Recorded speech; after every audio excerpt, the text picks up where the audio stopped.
견우가 감기에 걸린 밤이었다. 그는 별일 아닌 듯 기침을 하며 성아의 말에 건성으로 대답했지만 그녀는 웃지 않았다. 창밖에 달빛이 비쳐들고 성아는 그 불빛 아래 견우의 눈동자를 오래 바라보았다. 눈은 붓고 속은 비어 보였다. 무당의 눈에는 귀신보다 더 먼저 보이는 게 있었다. 운명의 방향, 죽음의 냄새. 그건 오직 죽음을 보는 이들의 특권이자 형벌이었다. 계속 같이 있고 싶어. 견우가 웃었다. 평범한 말 한마디. 하지만 그 말은 그녀에게 상처가 되었다. 왜냐면 같이 있는 것은 그녀가 그토록 원하면서도 가장 두려운 일이었기 때문이다. 그 옆에 오래 머무를 수 없다는 걸 성아는 알았다.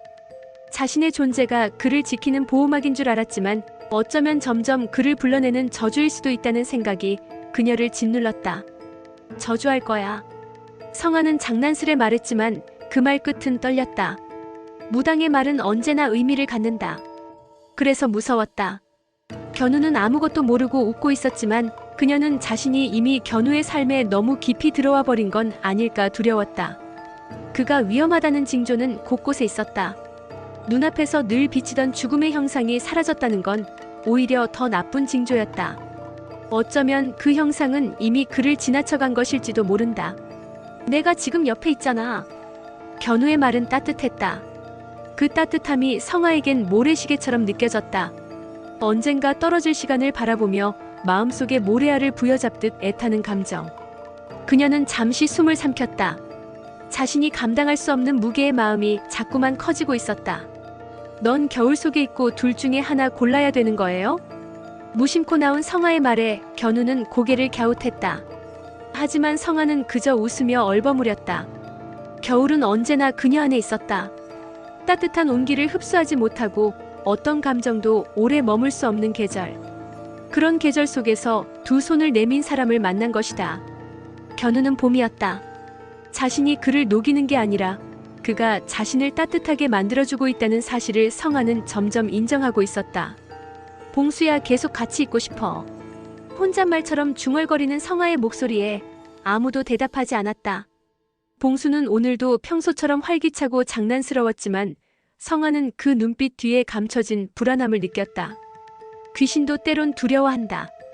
떠나야 할 시기를 알면서도 마음은 자꾸 남아있고 싶어 한다. 성아는 알았다. 봉수가 말하지 않는 진심을. 그가 자꾸 견우 주변을 맴도는 이유가 단순한 호기심은 아니라는 것을. 화합술 때 내 기운 섞였으니까. 견우는 성아의 손등을 스치듯 만지며 말했다. 화합술은 위험한 짓이었다. 두 기운이 겹치면 서로의 운명이 엉킨다. 처음엔 단지 그를 보호하고 싶어서였다. 성아는 진심으로 기도했다. 이 아이는 살아야 해요. 그런데 기도가 엉켰다. 그 안에 자신의 욕심도 함께 섞인 것이다. 살아줘서 다행이다 라는 안도와 함께 계속 곁에 있어줘요라는 욕심이 함께 엉켜버렸다. 떨어져 있어도 괜찮잖아. 견우는 담담하게 말했다. 그는 성아의 감정을 다 읽지 못했지만 어렴풋이 그녀가 거리를 두고 있다는 걸 느꼈다. 하지만 그는 원망하지 않았다. 그냥 바라만 봐도 괜찮다고 생각했다. 옆에 있는 것만으로도 감사하다고 생각했다. 그 말에 성아는 마음이 아팠다. 떨어져 있는 게 괜찮을 리가 없었다. 그게 익숙한 사람들만 괜찮다고 말할 수 있는 거니까. 그녀는 그렇게 익숙해져 버린 사람 중 하나였다. 귀신이 인간이랑 친구하려는 이유는 보통 하나거든. 꽃도령의 말이 뇌리를 스쳤다. 그는 단호하게 말했다. 남아있는 이유가 있는 거야. 못다 한 말이거나 못다 한 감정. 봉수는 그걸 말하지 않았다. 하지만 성아는 느끼고 있었다. 봉수는 이곳에 남아있고 싶어 했다. 그리고 그 감정이 견우를 향한 것이 아님을, 자신을 향한 것임을. 이건 누구야? 누가 역사를 날려?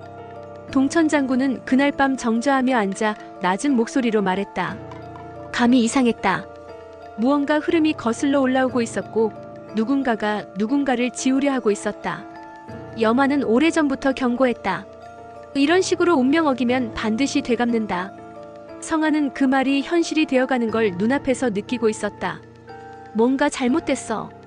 견우가 복통을 호소한 날 성아는 자신의 손바닥을 보며 중얼거렸다. 아무것도 보이지 않던 송금에 검은 실금이 퍼져 있었다. 불길한 징조였다. 누군가가 그의 운명을 건드렸다는 뜻. 인간도 귀신도 아닌 존재가 그를 지키려던 마음이 이제는 그를 위험에 빠뜨리는 게 아닐까? 성아는 떨리는 손으로 그 실금을 문질렀다. 제발 안 돼. 핸섬아, 잘 들어. 조만간 많이 아플 거야. 꽃도령은 장난처럼 말했지만 눈빛은 진지했다. 그는 가볍게 웃으며 내가 신들보다 감이 빠르다니까?